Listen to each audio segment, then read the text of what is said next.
নমস্কার বন্ধুরা, মিনুর রান্নাঘরে আপনাদের স্বাগত। আজকে আমি মাটন কষা তৈরি করে দেখাবো। তার জন্য একটা ভাজা মশলা তৈরি করে নেব। গোটা জিরে, গোটা ধনে, গোটা গরম মশলা, গোটা শুকনো লঙ্কা দিয়ে ভেজে গুঁড়িয়ে রাখবো।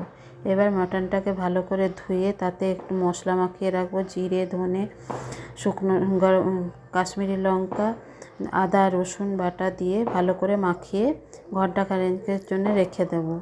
এবার কড়াতে তেল গরম করে কুচনো পেঁয়াজ ভেজে তাতে কাশ্মীরি লঙ্কা, নুন, হলুদ দিয়ে এবার তার আগে আমরা দই আর ভাজা মশলাটা দিয়ে কাশ্মীরি লঙ্কা, হলুদ দিয়ে একটা পেস্ট তৈরি করে রাখবো।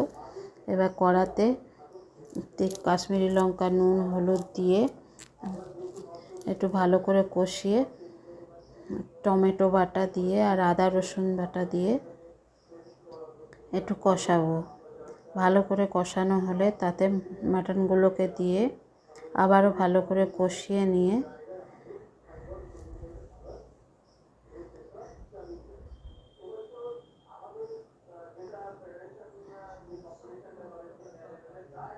মাটনটা ভালো করে কষানো হলে ওই দইয়ে মশলা মাখানোটা ওই দইটা দিয়ে দিতে হবে।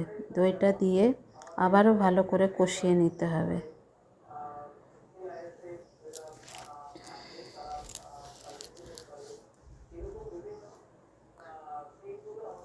মাটনটা ভালো করে কষানো হলে তেল ছাড়া পর্যন্ত কষিয়ে নিয়ে তাতে জল দিয়ে প্রেসার কুকারে 2টো সিটি মেরে সেদ্ধ করে নিতে হবে।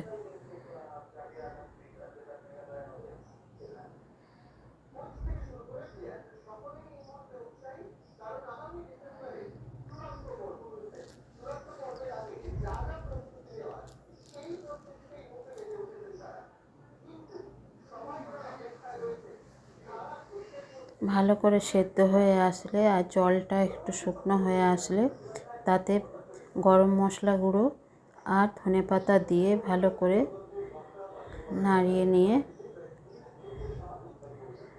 তৈরি আমাদের মটন কষা। বন্ধুরা, আজকের রেসিপিটা যদি আপনাদের ভালো লেগে থাকে আপনারা একটা লাইক, শেয়ার, ফলো, সাবস্ক্রাইব করে দেবেন। আপনাদের কাছে অনুরোধ রইল। ধন্যবাদ।